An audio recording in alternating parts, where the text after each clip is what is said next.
Ste dementi. Vaše názory sú dementné. Asi trpíte demenciou, alebo čo? Dement!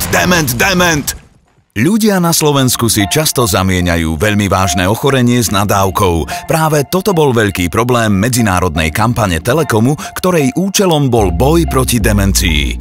A toto negatívum sme chceli otočiť vo svoj prospech, teda v prospech boja s demenciou. Išli sme na miesto, kde o nadávky nie je núdza. Na diskusie pod článkami jedného z najčítanejších mienkotvorných portálov ZME.sk.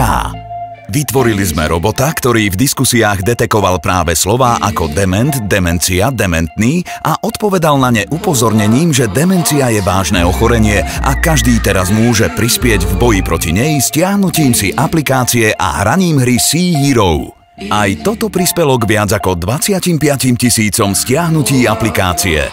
Kampaň nám tak pomáhali robiť všetci, ktorí používali slovo demencia ako nadávku a hneď sme im dali možnosť napraviť si karmu.